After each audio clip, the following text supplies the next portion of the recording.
toutes et à tous pour une nouvelle vidéo. Et ce coup-ci, on attaque la relation à distance. Alors, la relation à distance, j'en ai déjà parlé sur la page, mais je vais en remettre une couche parce qu'il y a beaucoup d'abonnés qui me demandent, d'abonnés de la page Couple Mixte, qui me demandent, oui, mais Ludo, il y a beaucoup de personnes qui me critiquent, je sais plus quoi faire. Il y a ma mère qui me dit ça, il y a mon père qui me dit ça, il y a mon ami, ma meilleure amie qui me dit ça. Comment je peux faire? Je vais arrêter je vais arrêter la relation, c'est pas vivable et tout. Mais si vous commencez toujours à écouter, déjà, la première chose que je voudrais dire dans cette vidéo, évitez d'écouter les conseils de personnes qui n'ont jamais vécu ce que vous avez vécu vous. Ils vont vous donner un conseil, mais qui va être en rapport par rapport à leur vision à eux. Hein. Et surtout, ça va être des conseils qui vont pas être objectifs. Ils vont te dire, mais non, toi, tu peux vivre ça. Non, tu t'en es pas capable. Non, toi, t'es un séducteur ou une séductrice. T'es pas capable de vivre la relation à distance. C'est pas possible, laisse tomber, laisse tomber. Et en gros, ils vont nourrir vos doutes. Hein, et ils vont justifier vos doutes. Et vous allez vous dire, oh, de toute façon, c'est trop difficile. Allez, c'est bon, je m'en fous et tout. Et c'est ça qui est dangereux. Donc, avant tout, premier conseil que j'ai à vous donner, évitez d'écouter des personnes qui n'ont pas vécu ce que vous avez vécu ou ce que vous vivez vous. Point. C'est tout. C'est aussi simple que ça. Les relations à distance, pour que ça fonctionne, il faut, comme toute relation, le dialogue, forcément, ça je vous apprends pas, le dialogue, la communication, la patience, parce qu'une relation à distance, il faut être sacrément patient, surtout si vous attendez un ou 2 ans avant d'être réunis, ça, il faut quand même avoir une sacrée patience et un sacré mental. Il faut avoir la confiance, quand même, il faut avoir la confiance. Vous n'allez pas passer tous les jours en vous disant, ça se trouve, il me trompe, ça se trouve, mais qu'est-ce qu'elle fait en ce moment, ou qu'est-ce qu'il fait en ce moment, il m'a dit qu'il était avec ses potes, mais ça se trouve, il est avec une fille, ah, c'est bizarre, il a parlé avec une fille l'autre fois au téléphone, j'ai pas compris, ça se trouve, voilà, vous allez nourrir vos doutes, et ça va pas le faire, et ça va capoter un jour ou l'autre, ça va merder. Hein, à côté de ça, voilà, ça c'est important déjà d'avoir la confiance. Comment avoir confiance? C'est simple, c'est en se parlant régulièrement, tous les jours. Vous parlez tous les jours, en visio, au téléphone. Maintenant, honnêtement, il y a énormément de logiciels. Avant, il y avait peu de logiciels. Avant, je me souviens, il n'y avait que Skype ou MSN, je crois. Ouais. Enfin bref, moi j'utilisais Skype et c'était chiant parce qu'il y avait une mauvaise transmission, c'était un peu chiant. Ça fait qu'on se parlait par téléphone et tout. Ça coûtait super cher parce que entre la France et le Gabon, c'était super hard. Mais quand même, on a réussi au final d'avoir une bonne image et tout. Et donc, on se parlait tous les jours. C'est important de se parler tous les jours, de s'envoyer un petit mot pour rassurer l'autre. Et oui, parce que la confiance, c'est aussi ça. C'est la nourrir toute. Il faut nourrir la confiance tous les jours. C'est important, quoi. C'est super important. Hein. Donc, la confiance. Alors, et surtout, il faut avoir des projets. Alors, pas forcément des projets de ouf, hein, genre on va fonder une entreprise ensemble, on va fonder une... Il faut absolument avoir des projets, alors des petits projets. Le premier projet, c'est de se voir, forcément, hein, c'est le premier projet d'un couple à distance, entre guillemets, d'une relation à distance. Se voir le plus rapidement possible. Alors, je dirais que dans l'année, voire dans les 2 ans, il faut se voir, quoi.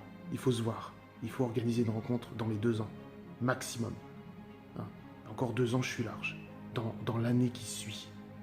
C'est important parce que il faut déjà avoir ce contact visuel, physique. Hein.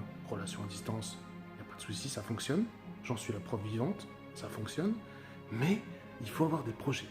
Je rappelle que dans ces projets, il n'y a pas des...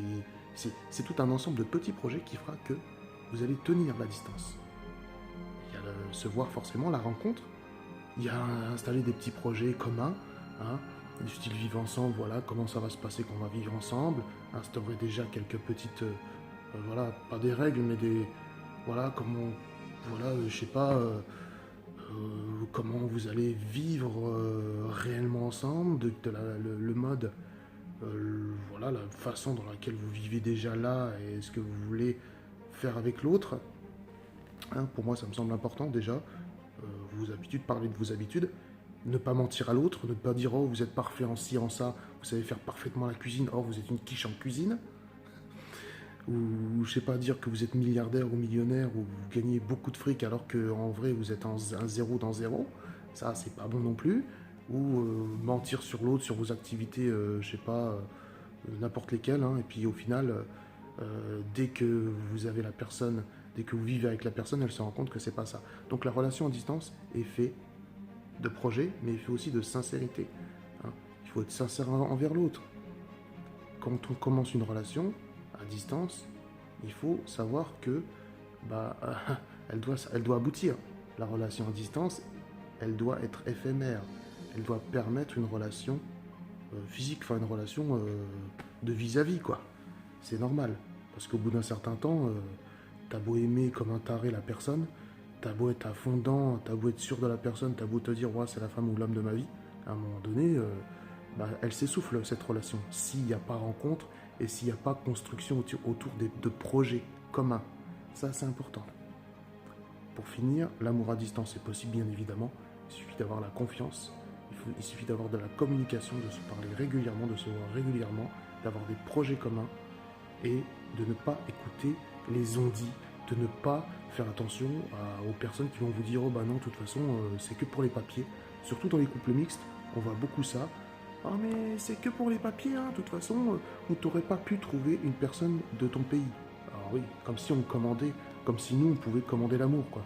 Ah oui, c'est vrai, attends, c'est pas une pizza, hein. L'amour, c'est pas une pizza, tu vas pas dans un annuaire. Oh, je vais commander une margarita, s'il vous plaît. Non, ça se passe pas comme ça. Tu ne sais pas, tu ne choisis pas tu choisis pas l'amour, quoi, hein. Ça tombe dessus, puis tu fais avec, c'est tout. Après, il faut s'en donner les moyens. Après, faut avoir un mental, faut avoir de la patience, faut dialoguer, il faut beaucoup de dialogue, beaucoup de dialogue. Donc voilà pour les relations à distance. Dites-moi ce que vous en pensez. Est-ce que vous avez déjà vécu une relation à distance? Comment vous l'avez vécu? Est-ce que vous serez prête à vivre une relation à distance? Dites-moi ça dans les commentaires. Je vous remercie pour avoir regardé cette vidéo. Il y aura d'autres vidéos par la suite qui vont parler notamment des pervers narcissiques. Ça, c'est un sujet qui me tient à cœur. Merci d'avoir suivi cette vidéo. Comme d'habitude, hein, n'hésitez pas à mettre un pouce bleu sur cette vidéo qui me permettra d'être vu, d'avoir un meilleur référencement. Également, si vous n'êtes pas encore abonné à la chaîne, n'oubliez pas de vous abonner. N'oubliez pas de vous abonner. Oui, c'est important, hein. Merci et je vous souhaite une excellente journée.